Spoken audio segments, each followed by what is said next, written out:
అస్సలాము అలైకుం వరహ్మతుల్లాహి వబరకాతు. అందరూ నా మాట క్లియర్ గా వింటున్నారు కదా? अल्हम्दुलिल्लाह सर। अल्हम्दुलिल्लाह सर। అల్హమ్దులిల్లాహ్, జజాకుముల్లాహు ఖైరా, జజాకుముల్లాహు ఖైరా.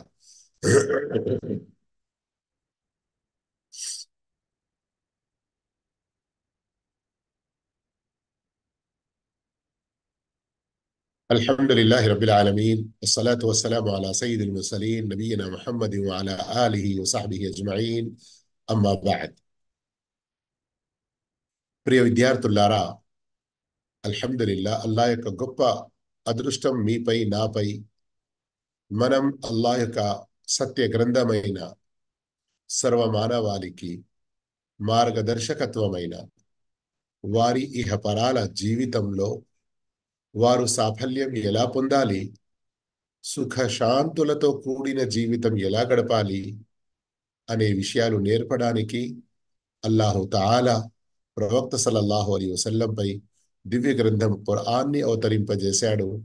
మరియు ప్రవక్త సల్లల్లాహు అలైహి వసల్లం ఈ ఖురాన్ ప్రకారంగా కేవలం స్వయం ఆయనే కాదు, ఆయన ఖురాన్ ప్రకారంగా జీవించడంతో పాటు ఆ కాలంలో ఉన్న ప్రజలకు జీవించే విధానం నేర్పారు. ఈ రోజు కూడా మనం అల్లా పంపిన గ్రంథం ఖురాన్, ప్రవక్త మనకు చూపిన విధానం సహీ హదీసుల అనుగుణంగానే, వాటి ఆధారంగానే ఇహ పరాల సాఫల్యంతో పాటు ఇహ పరాల సుఖ శాంతులు పొందగలుగుతాము. అయితే ఈ రోజు నుండి ఖురాన్లోని 78వ సూరతు నబా యొక్క తఫ్సీర్, వ్యాఖ్యానం మనం ప్రారంభించబోతున్నాము. ఈ తఫ్సీర్ సూరతు నబా అని ఏదైతే మనం అంటున్నామో, ఇందులో మనం ఏం నేర్చుకుంటాము, ఏ విషయాలు తెలుసుకుంటాము, వీటన్నిటికంటే ముందు మీరు గుర్తుంచుకోండి, అరగంట నుండి 45 నిమిషాల లోపు ఈ క్లాస్ ఉంటుంది. అంటే అరగంట కంటే తక్కువ ఉండదు, సర్వసామాన్యంగా 45 నిమిషాల కంటే ఎక్కువ ఉండదు. ఈ విషయం మీరు ముందు గుర్తుంచుకోవాలి. ఆ తర్వాత ఇందులో మనం ఏం వింటాము, ఏం తెలుసుకుంటాము?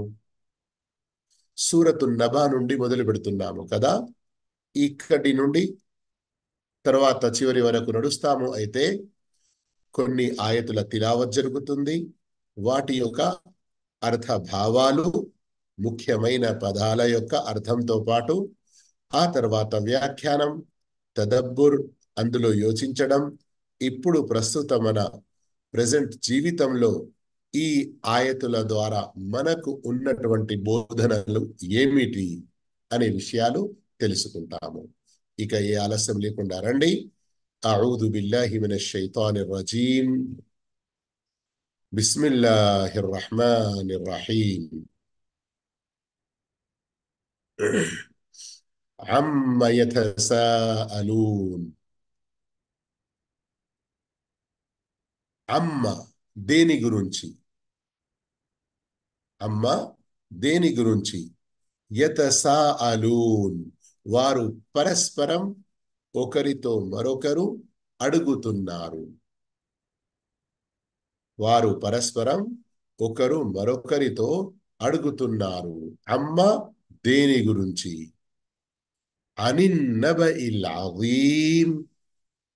నబ అంటే గొప్ప సమాచారం, ముఖ్యమైన సమాచారం.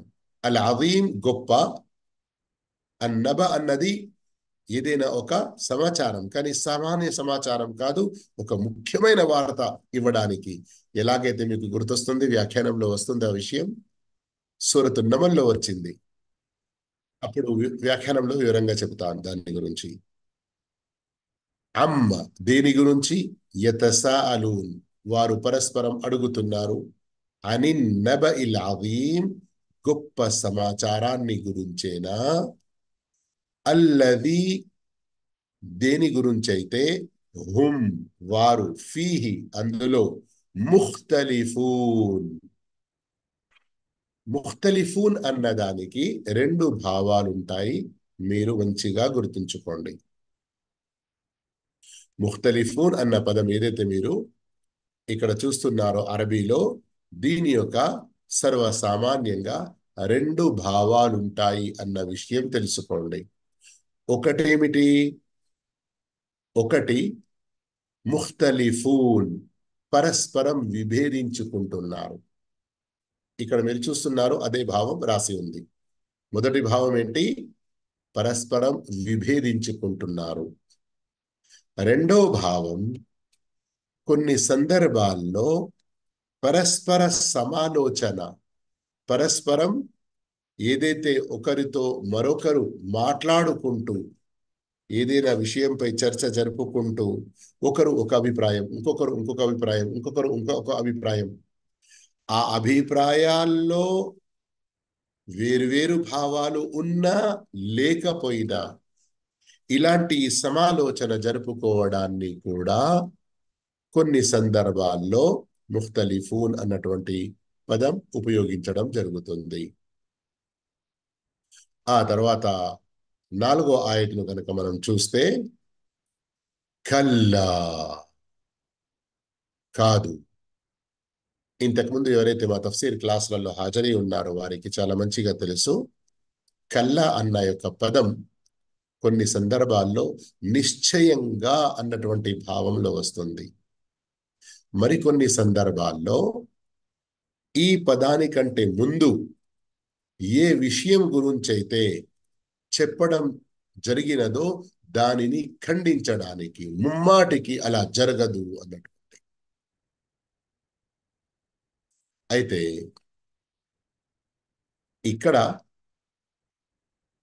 కల్లా అనే పదం ఏదైతే వచ్చిందో, ఒకవేళ వారు పరస్పరం చర్చించుకుంటూ, పరస్పరం విభేదించుకుంటూ, పరస్పరం సమాలోచన జరుపుకుంటూ, ఒకరితో ఒకరు ఏదైతే మాట్లాడుకుంటున్నారో, ఈ ప్రవక్త సల్లల్లాహు అలైహి వసల్లం చెప్పే మాటలను తిరస్కరించడానికి, ప్రళయ దినాన్ని తిరస్కరించడానికి, చనిపోయిన తర్వాత మళ్ళీ మనం బ్రతికించబడము అని అనటానికి అయితే కల్లా, ముమ్మాటికి మీరు అనుకున్నట్లు కానే కాదు. సయఅలమూన్, త్వరలోనే వారికి తెలిసిపోతుంది. సుమ్మ కల్లా సయఅలమూన్, మరెన్నటికీ కాదు. సుమ్మ మళ్ళీ అనే భావంలో వస్తుంది. సయఅలమూన్, త్వరలోనే వారికి తెలిసిపోతుంది. ఇక ఆ తర్వాత ఆయత్ నంబర్ 6 నుండి ఆయత్ నంబర్ 16 వరకు మొత్తం 11 ఆయతులలో అల్లాహు తఆలా తన దాసులపై కురిపిస్తున్నటువంటి అనుగ్రహాలను ప్రస్తావించాడు. ఈ అనుగ్రహాలు ఏవైతే ఉన్నాయో శ్రద్ధగా మీరు వినడానికి రెడీగా ఉండండి. ఎందుకంటే వీటి ద్వారా అల్లాహు తఆలా తన ఏకత్వాన్ని రుజువుపరుస్తున్నాడు. వీటి ద్వారా అల్లాహు తఆలా తన మొత్తం సృష్టిని తన కంట్రోల్లో ఉంచి వారందరిపై వాటన్నిటిపై ఎంతటి గొప్ప శక్తి ఉందో, ఆయన ఎంత గొప్ప సర్వశక్తిమంతుడో ఆ విషయం వీటిలో బోధ చేయబడుతుంది. మరియు వీటి ద్వారా ప్రళయం తప్పకుండా సంభవిస్తుందన్నటువంటి రుజువు, ప్రూఫ్స్ కూడా ఇవ్వడం జరుగుతుంది. శ్రద్ధగా వినండి. అలం నజఅలిల్ అర్ద మిహాదా, ఏమిటి నజఅల్? అలం నజఅల్, మేము చెయ్యలేదా? కొన్ని సందర్భాల్లో జఅల, పుట్టించడం అనే భావంలో కూడా వస్తుంది. అంటే మేము పుట్టించలేదా? అల్ అర్ద, భూమిని, మిహాదా, మిహాద్ దేని అంటారు తెలుసా? తల్లి ఒడి, ఎందులోనైతే పిల్లోడు, చిన్న బాబు గాని పాప గాని ఆ ఒడినే ఎక్కువ ఇష్టపడతాడు, ఎంత మంచి అతని కొరకు పరుపు గాని ఇంకా వేరే ఏ ఏ సౌకర్యాలతో కూడి ఉన్న విషయం కానీ వాటన్నిటికంటే ఈ దీనిని మహద్ అని అంటారు. అందుకొరకే మీరు విని ఉండవచ్చును, మనిషికి విద్య అవసరం మినల్ మహ్ది ఇలల్ లహ్ది. తల్లి ఒడి నుండి మొదలుకొని భూమి ఒడిలో అంటే సమాధిలో పోయే వరకు ఈ విద్య అనేది మనకు అవసరం ఉంటుంది. దాన్ని వదిలి మనం ఉండలేము. మహద్ అంటే ఒడి. కానీ ఇక్కడ ఏంటి భావం? అల్లా ఈ భూమిని మన కొరకు పాన్పుగా చేశాడు. అంటే ఇక్కడ ఉండడానికి, ఇక్కడ నివసించడానికి, ఈ భూమితో మనం భూమితో లాభాలు పొందడానికి, ఇంకా అనేక మన అవసరాలు తీర్చుకోవడానికి. అలం నజాలిల్ అర్ద మిహాదా, మేము భూమిని పాన్పుగా చేయలేదా? వల్ జిబాల ఔతాదా, పర్వతాలను మేకులుగా పాతి పెట్టలేదా? ఇక్కడ అల్ జిబాల్ పర్వతాలు, ఔతాద్ అంటే మేకులుగా. వఖలక్నాకుం, మరియు మేము సృష్టించాము మిమ్మల్ని. వా అంటే మరియు, ఖలక్నా మేము సృష్టించాము, కుం మిమ్మల్ని, అజ్వాజా. అజ్వాజ అన్న పదం ఇక్కడ ఏదైతే ఉందో ఇది రెండు భావాల్లో వస్తుందన్న విషయం గుర్తుంచుకోండి. ఒకటేంటి భావం? ఒక భావం ఇక్కడ మీరు చూస్తున్నట్లుగా జంటలుగా, జంట ప్రతిదానికి సర్వసామాన్యంగా భూమితో పాటు ఆకాశం ప్రస్తావన, స్వర్గంతో పాటు నరకం ప్రస్తావన, పురుషులతో పాటు స్త్రీల ప్రస్తావన, మంచివారితో పాటు చెడ్డవారి ప్రస్తావన, ఈ విధంగా. రెండవది రకరకాలుగా అన్నటువంటి భావం కూడా వస్తుంది. అర్థమైంది కదా?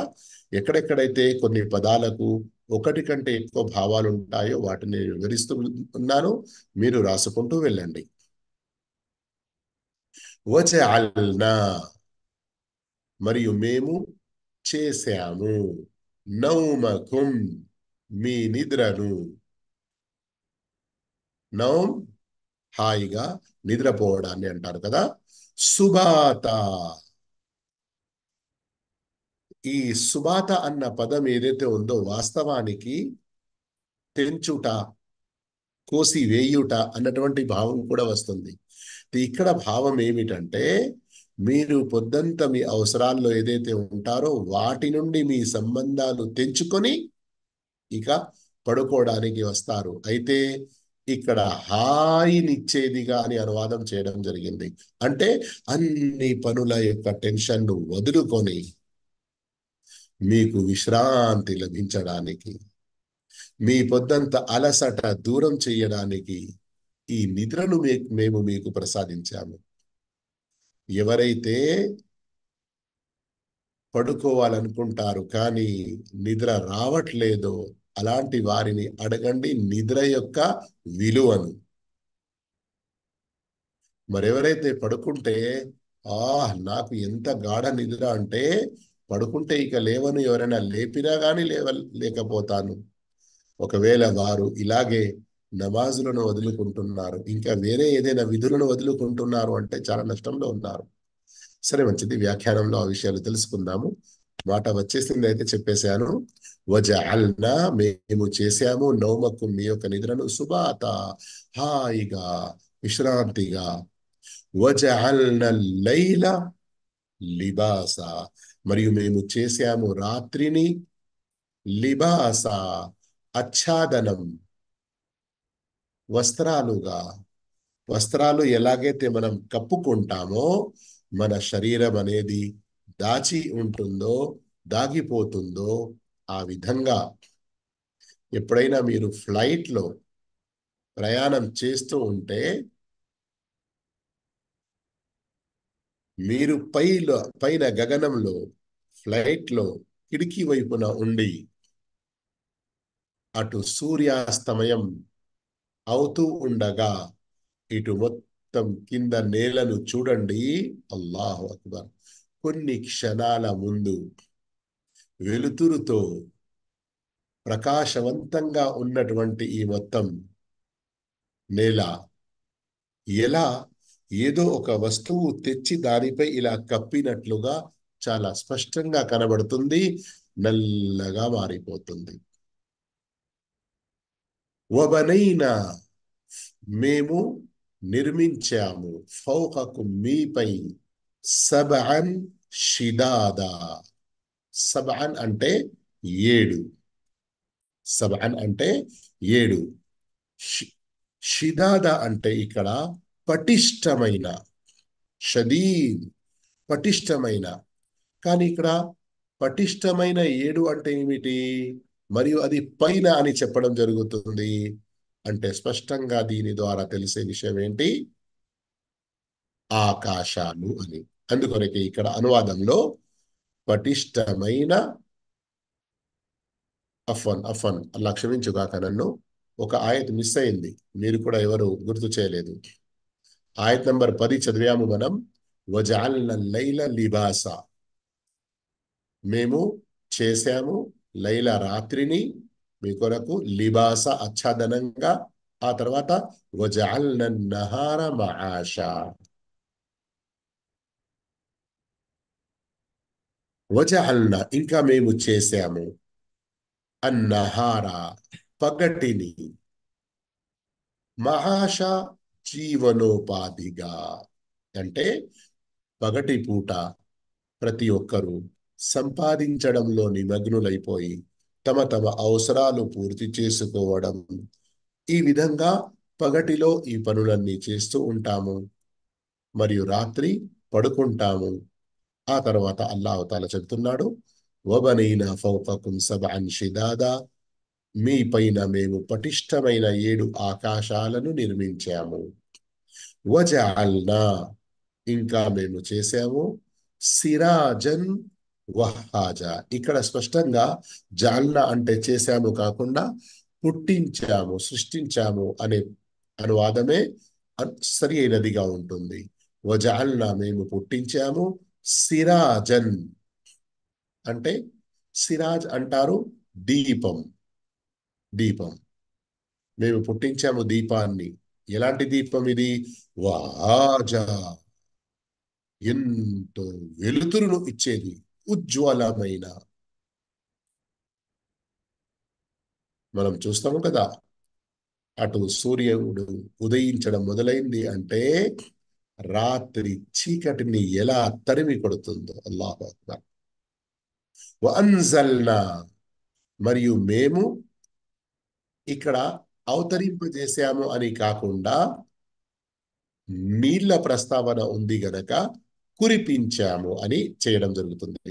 సర్వసామాన్యంగా అన్జల్నా అవతరింపజేశాము, ఇన్నా అన్జల్నాహు ఫీ లైలతిల్ ఖద్ర్. కానీ ఇక్కడ అవతరింపజేయడం, కానీ ఏంటి, నీళ్ల ప్రస్తావన, అందుకొరకే కురిపించాము. మినల్ ముసిరాత్, ముసిరాత్. ఈ ముసిరాత్ అన్న పదం ఏదైతే ఉందో, ఏదైనా వస్తువును ఇలా ఏదైతే మనం పిండేస్తాము కదా, దానిని అస్ర్ అని అంటారు. ఎలాగైతే చెరుకు కర్రను ఆ మిషన్లో ఇలా పెడితే ఏమవుతుంది, అందులో నుండి అసీర్, దాని యొక్క రసాయం, జ్యూస్ ఏదైతే మనకు వస్తుందో. వాస్తవానికి మోసిరాత్ దేన్ని అంటారు, ఎప్పుడైతే మేఘాలలో నీళ్లు నిండి ఉంటాయి, ఇక ఎక్కడైనా కురవాలి, అల్లా యొక్క ఆదేశం కొరకు అవి వేచిస్తూ ఉంటాయి. ఏ ప్రాంతంలో ఏ సమయంలో కురిపించాలి అని అల్లా యొక్క ఆదేశం లభిస్తుందో దాని ప్రకారంగా. ఇక్కడ గుర్తుంచుకోండి, మోసిరాత్ నీళ్లతో నిండి ఉన్న మేఘాలు. అరబీలో ఒంటెలను, సూడి ఒంటెలు, ఏ ఒంటెలైతే గర్భంతో ఉన్నాయో ఇక వాటి ప్రసవం దగ్గరగా ఉందో అలాంటి ఒంటెలను కూడా ముసిరాత్ అని అనడం జరుగుతుంది. అయితే ఈ నీళ్లతో నిండి ఉన్నటువంటి మేఘాలను ముఅసిరాత్ అని అంటారు. మేము కురిపాము మిల్ ముఅసిరాత్, నీళ్లతో నిండి ఉన్న మేఘాల ద్వారా మా అన్, ఏమిటి కురిపించాము? నీటిని, వర్షాన్ని. సజ్జాజా, ఇలా పుష్కలంగా. అరే, కుండపోత వర్షం కురిసింది, చాలా పుష్కలంగా వర్షం కురిసింది అని మనం అంటూ ఉంటాము కదా. చిన్నపాటి చినుకులను అనరు మా అన్ సజ్జాజా అని. వర్షం ఏదైతే చాలా పుష్కలంగా కుండపోత వర్షం కురుస్తుందో దాన్ని అంటారు. లినుఖ్రిజ, ఆ వర్షంతో ఏమవుతుంది? లినుఖ్రిజ, వెలికి తీయటానికి, బిహి, ఆ వర్షం నీటి ద్వారా, హబ్బన్, ఆహార ధాన్యాలు, వనబాత, పచ్చిక బయళ్ళు. వ్యాఖ్యానంలో వివరాలు తెలుసుకుంటాము. వజన్నాతిన్ అల్ఫాఫా, దట్టమైన తోటలు. దట్టమైన, ఇక్కడ జన్నాత్ అంటే తోటలు, అల్ఫాఫ్, లఫ్, ఒకటికి ఒకటి దగ్గరగా ఉండి దట్టంగా ఏదైతే కనబడుతుందో దాన్ని అంటారు. ఈ 16 ఆయతుల వరకు మనం అనువాదం చదివాము. అల్హమ్దులిల్లా. ఇప్పుడు వీటి యొక్క వివరాలు తెలుసుకుంటాము. శ్రద్ధగా వినండి. ఇక మీరు పదాల యొక్క అనువాదం రాసుకున్నారు. అయితే మధ్య మధ్యలో ఏదైనా ముఖ్యమైన పాయింట్ రాసుకోవాలనుకుంటే మీ ఇష్టం, కానీ ఇక చాలా శ్రద్ధగా వినే ప్రయత్నం చేయండి. ఒక సెకండ్.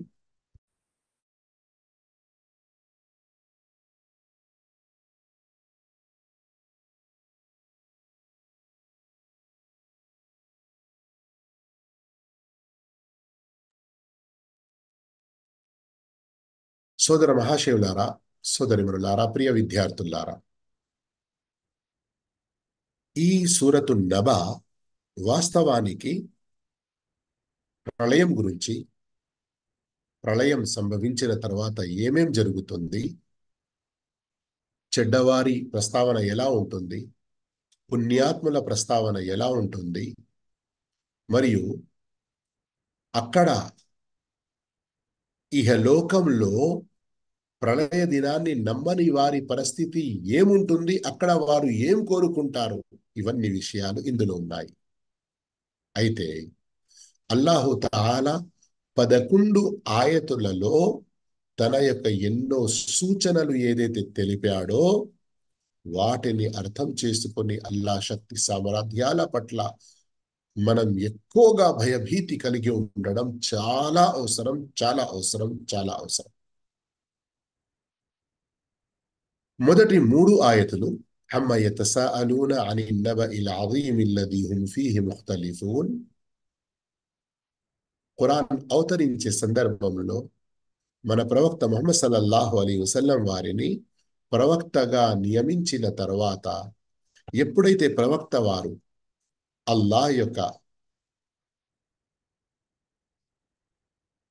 తౌహీద్ గురించి, రిసాలత్ గురించి మరియు ప్రళయం గురించి చెప్పడం మొదలుపెట్టారో, ఇక్కడ విషయం శ్రద్ధగా వినండి. అల్లాహ్, ఏ అల్లాహ్ను ఇప్పుడు మనం నమ్ముతున్నామో ఆ అల్లాహ్నే మక్కా యొక్క ముష్రికులు నమ్మేవారు. అల్లాహ్ అని, సృష్టికర్త అని, ఈ సర్వ విశ్వాన్ని, మొత్తం విశ్వాన్ని నడుపుతున్నవాడని. కానీ ఆ అల్లాయే ఈ ప్రవక్తను పంపాడు. మనందరిని పుట్టించిన అల్లాయే మళ్ళీ మనల్ని బ్రతికింపజేస్తాడు అన్నటువంటి విషయాలను నమ్మేవారు కాదు. అందుకొరకే అల్లాహు తాలా ఈ సూరతులోని ఆయత్ నంబర్ 6 నుండి అల్లాహ్ తన సర్వశక్తివంతమైన సూచనను తెలియజేస్తూ మనకు ఎన్నో బోధనలు చేస్తున్నాడు. అయితే వ్యాఖ్యానంలో అల్లా యొక్క ఆ సూచనలు మనం వినే ముందు మన ఈ బుర్ర ఈనాటి కాలంలోని విషయాలు ప్రపంచ వ్యామోహంతో నిండిపోయి అల్లా యొక్క సత్య బోధనలు అర్థం కావడం లేదో, మన రోజువారీ జీవితంలోని ఒక చిన్న ఉదాహరణ ద్వారా అల్లా యొక్క ఈ ఆయతులు మన బుర్రలో దిగి మనం మంచిగా అర్థం చేసుకోవడానికి ఒక ఉదాహరణ ఇస్తున్నాను, శ్రద్ధ వహించండి. ఎవరైనా పాలకుడు గాని, రూలర్, లేదా ఎక్కడ ఏదైనా పెద్ద కంపెనీకి బాస్ గాని, అతడు చేసే పనుల ద్వారా అతడు చేసే పనుల ద్వారా అతడు ఎలాంటి వాడో అని ప్రజలు గుర్తిస్తారు. దాని ప్రకారంగా అబ్బో, వాడు ఎలాంటి కఠినుడండి, వాడు ఎంతటి దుష్టుడండి, వాడు ఎంతటి కర్కశ హృదయం కలవాడండి అని అనుకుంటాము. లేదా అతడు ఎంతటి మృదు స్వభావుడు అని, మంచివాడు అని అతని పనుల ద్వారా మనం గ్రహిస్తాము. అవునా లేదా? నిజంగా చెప్పండి. మనిషి గురించి మనకు తెలియకుంటే, అతని పనుల గురించి తెలియకుంటే కొన్ని సందర్భాల్లో ఏం జరుగుతుంది? సామెత తెలుగులో కూడా ఉంది కదా,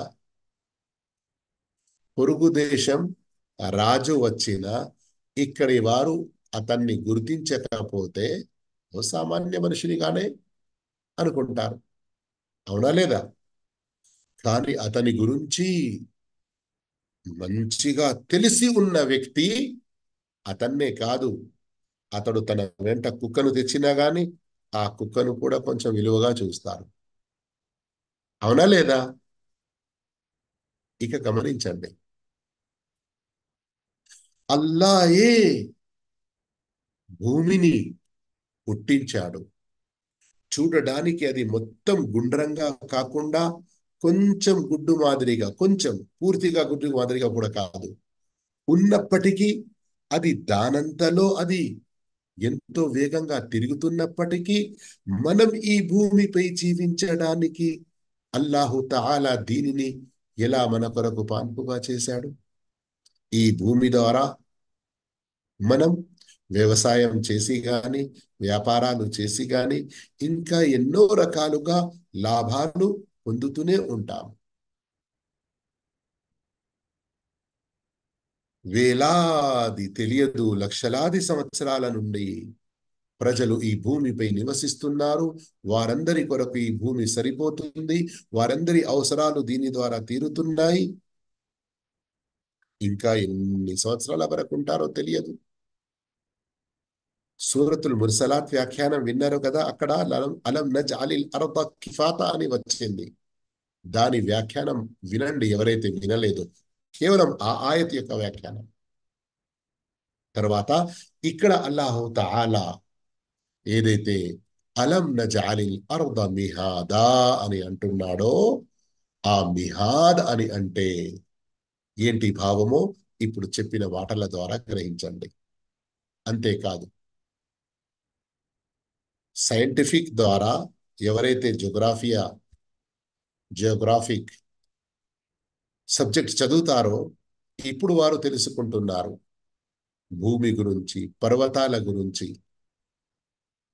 మనం ఒక పెద్ద పర్వతం ఏదైతే చూస్తామో అంత దానికంటే ఎక్కువ భూమి లోపల అది నాటుకొని ఉన్నది అన్నటువంటి విషయం కూడా మనం జియోగ్రఫీ సబ్జెక్ట్ లో చదువుతాము. కానీ 1400 సంవత్సరాల క్రితం అల్లాహు తాలా ఖురాన్లో తెలిపాడు, భూమి కదలకుండా, ఒకవైపు వంగిపోకుండా, ఈ భూమిపై మన యొక్క నివాసం అనుకూలంగా ఉండడానికి అల్లాహు తాలా దీనిపై పెద్ద పెద్ద మేకులు కొట్టి ఏదైతే ఒక వస్తువును మనం అది గట్టిగా ఉండడానికి చేస్తామో ఆ విధంగా అల్లాహు తాలా చేశాడు. ఆ విధంగా అల్లాహు తాలా ఈ భూమి ఆగి ఉండడానికి దీనిపై మేకులను నాటి ఉంచాడు. అయితే సోదర మహాశయులారా, ఆ తర్వాత గమనించండి, ఏ అల్లాహు తాలానైతే భూమి మరియు పర్వతాలు ఈ రెండు విషయాలనే మనం చూస్తే అల్లా యొక్క ఎంత గొప్ప శక్తి మనకు కనబడుతుంది. ఇక పర్వతాల్లో ప్రపంచంలో ఉన్నటువంటి రకరకాల పర్వతాలు, రంగురంగుల పర్వతాలు. మన ప్రాంతాల్లో మనం కొన్ని పర్వతాలు కేవలం బండ రాయి పర్వతాలు చూస్తాము, ఎక్కడ ఒక మొక్క కనబడని అటువంటి పర్వతాలు ఉంటే, మరికొన్ని పర్వతాలు ఓ, పచ్చదనంతో నిండి ఉంటాయి. కొన్ని పర్వతాల్లో పంటలు మరియు తోటలు, మామిడి తోటలు గాని, సీతాఫలం తోటలు గాని, ఇంకా వేరే తోటలు గుట్టల్లో పర్వతాల్లో ఉంటాయి. ఏ విధంగా అల్లాహ్ తాలా మన కొరకు ఈ అనుగ్రహాలు అక్కడి నుండి ప్రసాదిస్తున్నాడు. ఆ తర్వాత అల్లా అంటున్నాడు, వఖలక్నాకుం అజ్వాజా, మేము మిమ్మల్ని జంటలు జంటలుగా సృష్టించాము. అయితే చెప్పాను కదా, రెండు భావాలు వస్తాయి, స్త్రీ పురుషులు అన్నటువంటి భావం కూడా వస్తుంది, మరియు రకరకాల ఈ సృష్టిలో మానవుల్లో చూసుకోండి మీరు, కేవలం మానవుల్లో చూసినా గాని రంగురంగుల వారు, వేరు రంగుల వారు,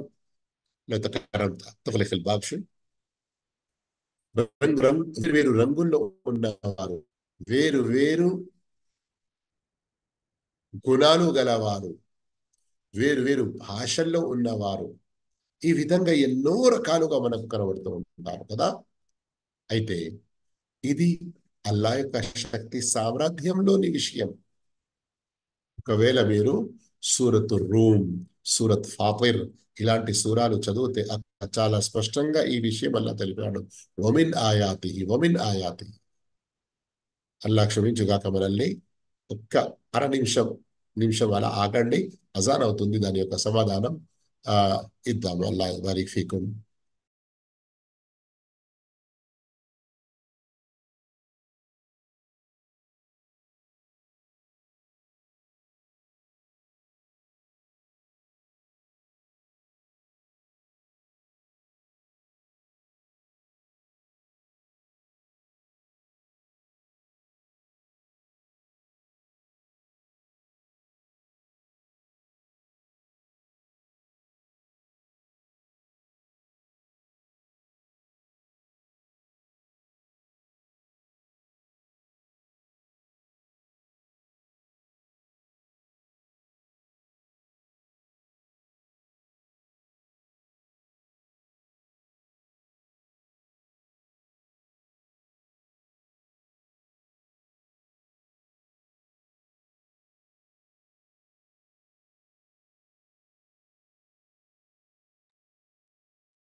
వజఅల్ వఖలక్నాకుం అజ్వాజా అంటే అర్థమైంది కదా, రకరకాలు అనే భావం వస్తుంది, జంటలు జంటలుగా. అయితే ఇది కూడా అల్లా యొక్క గొప్ప శక్తి సామ్రాజ్యంలోని ఒక విషయం. నేను చెప్తుంటేని సూరత్ రూమ్, సూరత్ ఫాతిర్ అలా చదివితే మనం వాటిలో అల్లా యొక్క శక్తి సామ్రాజ్యాలపై మీరు దృష్టి వహించాలి, ఆలోచించాలి, యోచించాలి అని అల్లాహ్ తఆలా మనతో కోరుతున్నాడు. ఒమిన్ ఆయాతి అని.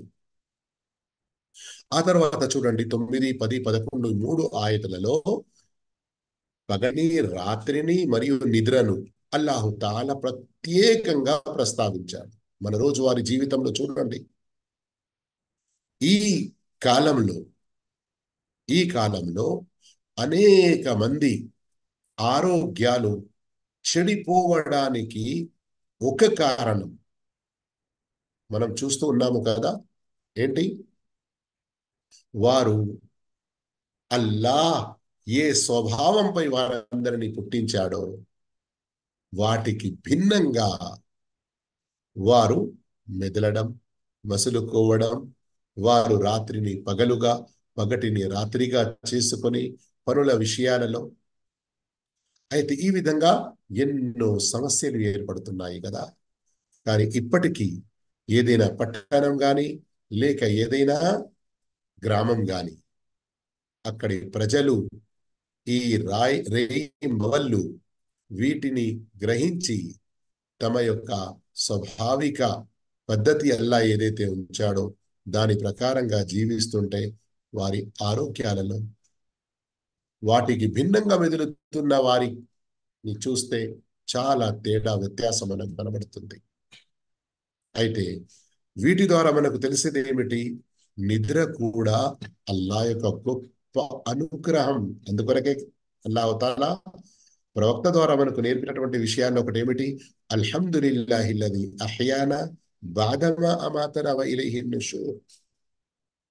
ఇంకా నిద్రకు సంబంధించిన పడుకునేకి ముందు మనం చదివేటువంటి దువాలు, మేల్కున్న వెంటనే చదివే దువాలు, చిన్నపాటి పుస్తకం మా యొక్క నేను తెలుగులో అనువాదం చేసి PDF రూపంలో పంపుతూ ఉంటాను అప్పుడప్పుడు.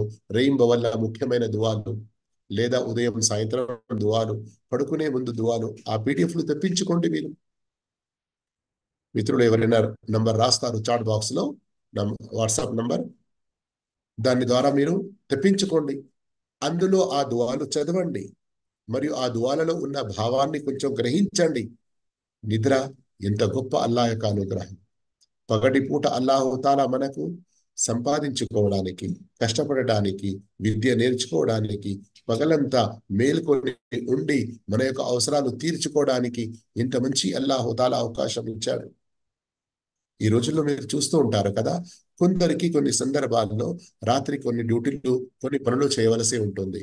కానీ అక్కడ ఏదైనా వెలుతురు అవసరం ఉండేది ఉంటే ఎంతటి మెరుకురి పెద్ద లైట్లు పెట్టినా కానీ అల్లాహ్ సూర్యుని ద్వారా ఏ వెలుతురు ఇస్తున్నాడో అంతటి వెలుతురు పొందగలుగుతామా? అది కదా.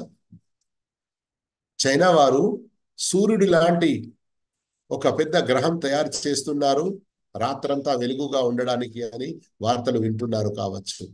కానీ మనిషి ఎన్ని ఖర్చు పెట్టి ఏం చేసినా ఎన్ని రోజుల వరకు అది? అల్లాహు తాలా యొక్క శక్తిని మీరు గ్రహించండి. అల్లాహ్ యొక్క గొప్పతనాన్ని ఈ సృష్టి ద్వారా గ్రహించండి. అందుకొరకే ప్రత్యేకంగా సూర్యుని యొక్క ప్రస్తావన తర్వాత వస్తుంది. మళ్ళీ ఆ తర్వాత అల్లాహు తాలా ఆకాశాల ప్రస్తావన చేశాడు. అల్లాహు అక్బర్. వబనైనా ఫౌకకుం సబ్అన్ షిదాదా. ఒక హదీస్ వస్తుంది, కొందరు ఉలమాలు దైఫ్ అని చెప్పారు, కానీ వేరే కొందరు ఉలమాలు ఆ హదీసును స్వీకరించవచ్చు కొన్ని వేరే ఆధారాలతో అని తెలిపారు. అదేమిటి? ఈ భూమి నుండి ఆకాశం వరకు 500 సంవత్సరాల ప్రయాణం అంత దూరం ఉన్నది. ఇక ఆ ప్రయాణం కాలినడకతోన, పరిగెత్తుకుంటూ, లేక గుర్రం పైన, లేక ఏదైనా స్పీడ్ బుల్లెట్ ట్రైన్ లాంటిదా, లేకుంటే ఫ్లైట్ స్పీడ్తోనా, లేకుంటే రాకెట్ స్పీడ్తోనా, అల్లాహ్ గుర్తెరుగుగాక. 500 సంవత్సరాలు ప్రయాణం చేస్తే ఎంత దూరం ఉంటుందో అంత దూరం భూమి నుండి ఆకాశం వరకు. మళ్ళీ ఆ ఆకాశం యొక్క దట్టం ఏదైతే ఉంటుందో అది ఇంతే ఉంటుంది. ఆ తర్వాత మళ్ళీ మొదటి ఆకాశం నుండి రెండో ఆకాశం వరకు ఇంతే ఉంటుంది. అల్లాహ్ అల్లాహ్. ఈ రోజుల్లో సైన్స్ ఎంత డెవలప్ అయినా ఆకాశం వరకు చేరుకోలేదు. కేవలం చంద్రుడు, దానిపై కొంచెం కొన్ని వేరే వస్తువులను పంపడం జరిగింది మిర్రీఖ్ పై, మెర్కురీ. ఇంకా ఆ తర్వాత సూర్యుని వరకు ఏదైనా ప్రయత్నం చేస్తూ ఉన్నారు అని ఇస్రో ద్వారా, నాసా ద్వారా వార్తలు వస్తూ ఉంటాయి. కానీ ఇంకా సక్సెస్ కాలేదు. ఇంకా ఆకాశం ఎంతో దూరం ఉన్నది. ఏ సైన్స్ ద్వారా కొన్ని గెలాక్సీ కనుక్కున్నారు, ఆ ఒక్క గెలాక్సీలోని మన ఈ భూమి, భూమి, సూర్యుడు, చంద్రుడు, ఇంకా వేరే తారలు, నక్షత్రాలు, ఇంకా ఎన్నో గెలాక్సీలు ఉన్నాయి. గమనించండి, అల్లాహ్ యొక్క శక్తిని మనం వాస్తవంగా అర్థం చేసుకోవడం లేదు. అందుకొరకే అల్లాహ్ యొక్క భయం మనకు కలగడం లేదు. ఈ భూమిని ఇంత గొప్పగా ఈ ఆకాశాలను ఇంత పెద్దగా పటిష్టంగా తయారు చేసినటువంటి అల్లాహు తహాలా ఈ 5 ఫీట్ల మనిషి, ఒక చిన్న వీర్య బిందువుతో పుట్టిన మనిషిని 5 ఫీట్లుగా ఇంత అందంగా చేశాడు. చనిపోయిన తర్వాత మళ్ళీ ఆ మనిషిని పుట్టించలేడు అల్లాహు తాలా? ఎవరైతే పుట్టించలేడు అని ఎంతటి మూర్ఖత్వంలో పడి ఉన్నారు వారు. గమనించండి. అల్లాహతో భయపడడానికి అల్లా యొక్క గణాలు తెలుసుకోవాలి. అందుకొరకే వేరే హదీసుల్లో వస్తుంది, మీరు అల్లా యొక్క సృష్టిని గ్రహించి అల్లా యొక్క గొప్పతనాన్ని అర్థం చేసుకునే ప్రయత్నం చేయండి. వజఅల్నా సిరాజం వహాజా, మరియు ఉజ్వలమైన ఒక దీపాన్ని సృష్టించాము. అల్లాహు అక్బర్. ఈ సూర్యునిలో ఉన్నటువంటి వేడి గురించి ఏదైతే సైన్స్ లో విషయాలు వచ్చాయో విని చాలా ఆశ్చర్యం కలుగుతుంది. మళ్ళీ దానిపై ప్రతిరోజు సూర్యుడు ఉదయించే స్థలం కొంచెం కొంచెం కొంచెం మారుతూ ఉంటుంది. అందుకొరకే మీరు చూస్తూ ఉంటారు, సర్వసామాన్యంగా మన ప్రాంతాల్లో ఎండాకాలం, వర్షాకాలం, చలికాలం అని 3 కాలాలు ఉంటాయి.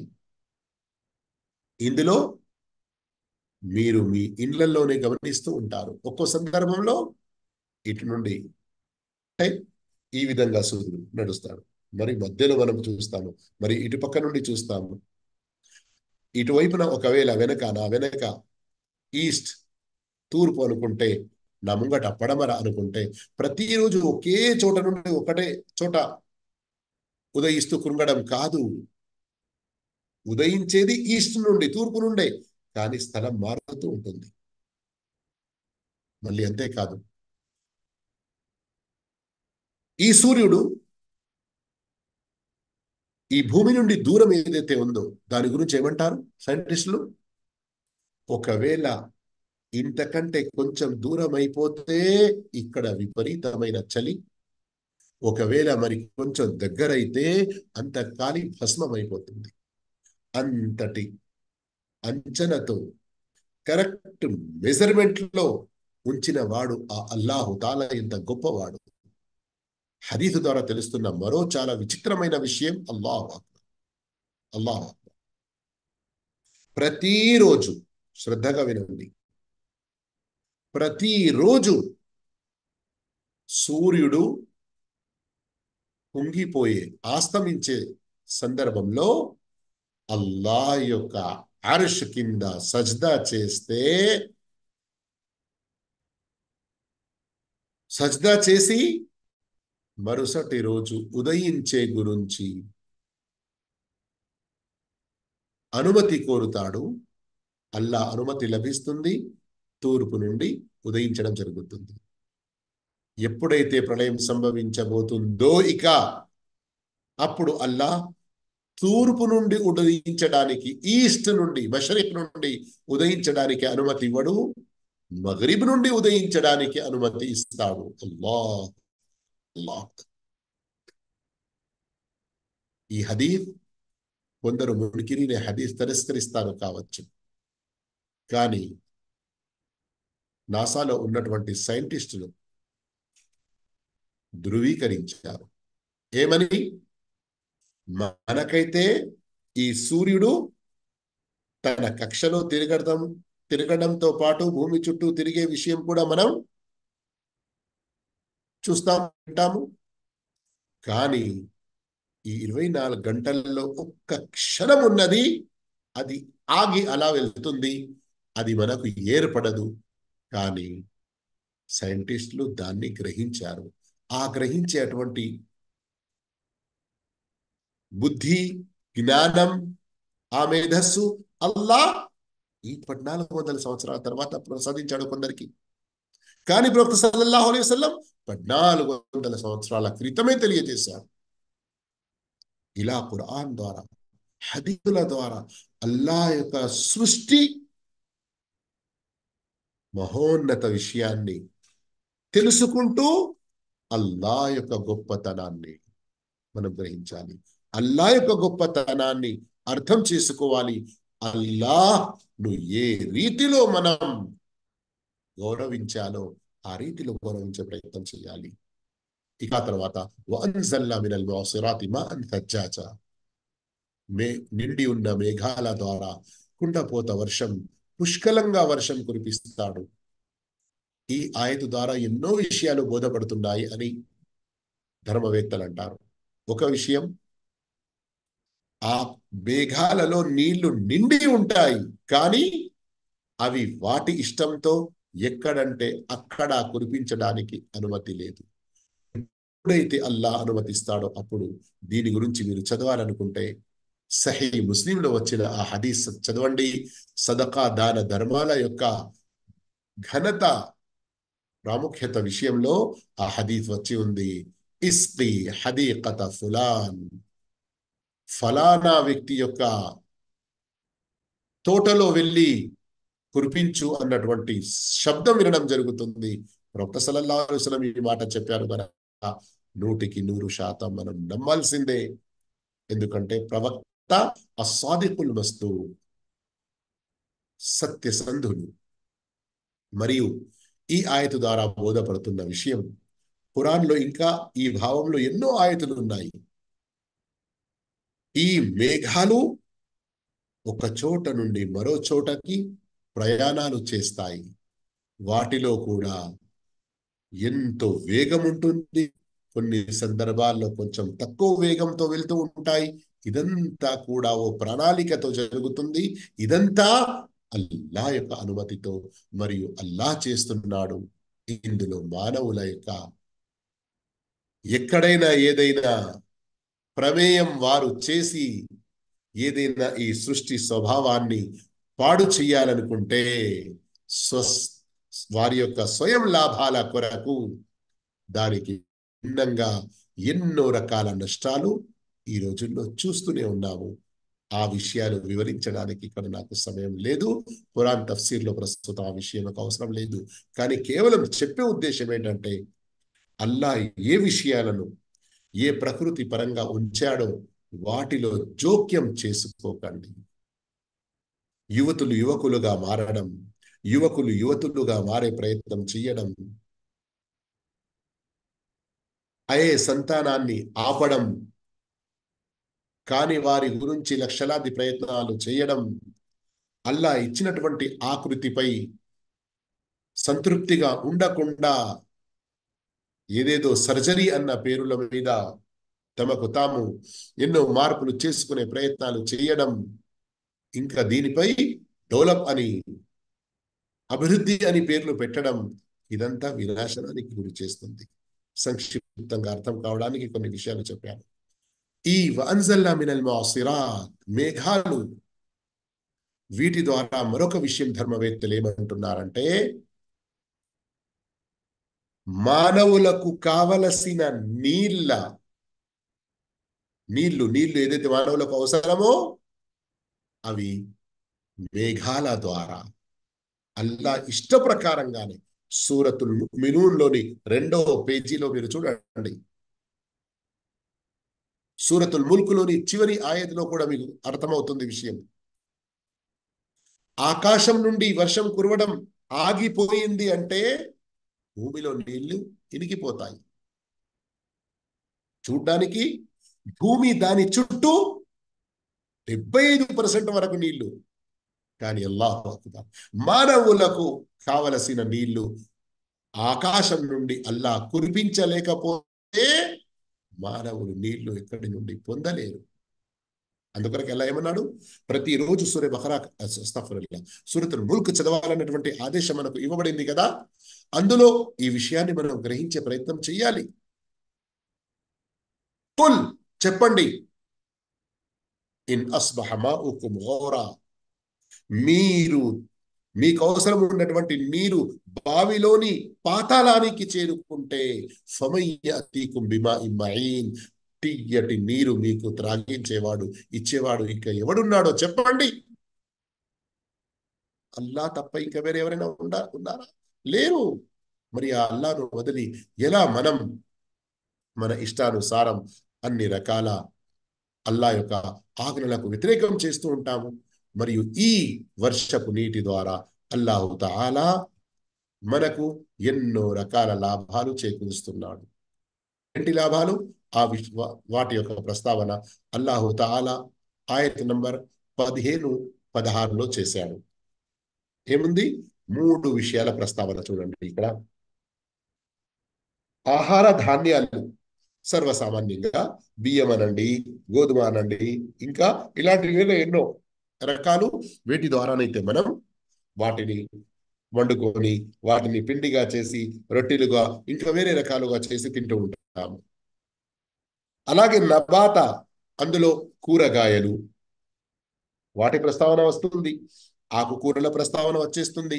అలాగే మనం మనతో ఉండే అటువంటి పశువులకు ఏ మేత అవసరమో వాటి ప్రస్తావన వచ్చేస్తుంది. వజన్నాతిన్ అల్ఫాఫా. ఇవే కాకుండా పండ్లు, ఫలాలు వేరే ఇంకా మానవులకు, పశువులకు అవసరం ఉన్నటువంటి ఏ ఏ ఆహారం, వాటిని పండ్లు ఫలాల రూపంలో ఏదైతే కావాలో వాటి యొక్క తోటల ప్రస్తావన ఈ 2 ఆయతులలో. వీటి ద్వారా కూడా గమనించండి. అల్లాహు అక్బర్. ఎన్నో సందర్భాల్లో చూడడానికి ధాన్యాలు ఉంటాయి, కానీ వాటి ద్వారా మనం సరైన ప్రయోజనం పొందలేకపోతున్నాం. ఈ రోజుల్లో మానవులు అభివృద్ధి పేరు మీద ఆహార ధాన్యాలలో మాద్దయే తౌలీద్, ఫర్టిలైజర్, మళ్ళీ వాటి నుండి మరోసారి పంట వచ్చే అటువంటి ఆ శక్తిని ఏదైతే వారు తీసేసి, నా చిన్నతనంలో కూడా పొలం యొక్క కోత కోసిన తర్వాత దాని నుండి వడ్లు తీసిన తర్వాత కొన్ని వడ్లు అలాగే ఉంచేవారు. వాటిని మళ్ళీ ఒక భూమిలో చల్లేవారు. అక్కడ మొలకలు వచ్చిన తర్వాత ఒక్కొక్కటి తీసి నాటేవారు. ఇప్పుడు లేదు. మనం ఏ వడ్లు తీసుకొస్తున్నామో ఆ వడ్లల్లో మరోసారి అందులో నుండి పంట వచ్చేటువంటి శక్తి లేదు. ఎందుకు? మాద్దయ తౌలీద్ అందులో నుండి నశింపజేస్తున్నారు ప్రజలు డెవలప్మెంట్ల పేరుగా. కాదు, ఈ ధనం కొందరి చేతుల్లోనే ఉండాలి అన్నటువంటి దుష్ట ప్రయత్నం చేసి అల్లా యొక్క ఈ స్వాభావిక ప్రణాళికలను మార్చే ప్రయత్నం చేస్తున్నారు. అందుకొరకే చూడడానికి సైన్స్ డెవలప్ అయింది అగ్రికల్చర్ లో కూడా అని చెప్పుకుంటారు. ఒకే ఒక్క పొటాటాతో వందలాది ఎకరాలలో మనం పంట చేయవచ్చు అన్నటువంటి ప్రయత్నాలు. కానీ దేని కొరకు? అసలైన ఏదైతే న్యాచురల్ పద్ధతి ఉన్నదో, అందులో ఏ ఆరోగ్యమైతే ఉందో, అందులో సర్వ మానవాళికి ఏ సౌకర్యాలు ఉన్నాయో వాటన్నిటినీ నశింపజేసి కొందరు దుష్టులు తమ వరకే ఏదైతే ప్రత్యేకించుకుంటున్నారో, వీళ్ళ యొక్క చెప్పుకోవడానికి మాటలు పెద్దవి, కానీ నష్టాలు ఎంత భయంకరంగా చూడండి. అదే అల్లా యొక్క సిస్టమ్, అల్లా యొక్క వ్యవస్థ. దీన్ని గమనించండి. అల్లా యొక్క గొప్పతనాన్ని గమనించండి. ఎట్టకేలకు తెలిసే విషయం ఏంటి? అల్లాహు తాలాకు వ్యతిరేకంగా ఎవరెవరు ఏ పన్నాగాలు పన్నుతారో చివరికి వారు ముఖం కిందులైపోయి వినాశనానికి గురి అవుతారు. సోదర మహాశయులారా, ఈ ఆయతుల్లో అల్లా యొక్క అనుగ్రహాలు చూపి సృష్టిని పరిచయం చేసి అల్లా గొప్పతనాన్ని అర్థం చేసుకోవడానికి విషయాలు వచ్చాయి. ఇన్షాల్లా నెక్స్ట్ గురువారం క్లాస్లో ఆయత్ నంబర్ 17 నుండి మనం చదువుతాము. అందులో ఇన్న యౌమల్ ఫస్లి కాన మీకాతా, ప్రళయం, తీర్పు దినం ఇలా ఉంటుందో దానికి సంబంధించిన వివరాలు వస్తాయి. అప్పటి వరకు సెలవు తీసుకుంటూ జజాకుముల్లాహు ఖైరా. వస్సలాము అలైకుం వరహ్మతుల్లాహి వబరకాతుహు. ఒక 2 ప్రశ్నలు ఏమైనా ఉండేది ఉంటే త్వరగా తీసుకుందాము, లేదా అంటే మాకు ఇక్కడ జుహర్ సమయం అవుతుంది కనుక క్షమించాలి. బారకల్లాహు ఫీకుం. ఏమంటారు? ఎవరితో వద్దనే ఏదైనా ప్రశ్న ఉందా?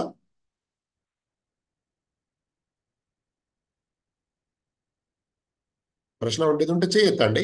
త్వరగా మీ యొక్క మైక్ ఆన్ చేయడం జరుగుతుంది మరియు మీరు అల్హమ్దులిల్లా ప్రశ్నించవచ్చును.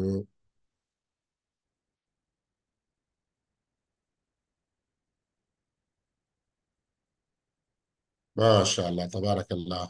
విషయాలు చాలా మంచిగా అర్థమైనట్టున్నాయి. ఎవరి వద్ద ఏ ప్రశ్నలు లేనట్టున్నాయి. అందుకొరకు ఇక్కడి వరకే మరి ప్రోగ్రాం సమాప్తం చేద్దామా? సరే, మంచిది. ఇన్షాల్లా. ఓకే, బారకల్లాహు ఫీకుం, జజాకుముల్లాహు ఖైరన్. అస్సలాము అలైకుం వరహ్మతుల్లాహి వబరకాతుహు. ఆమీన్. సుబ్హానకల్లాహుమ్మ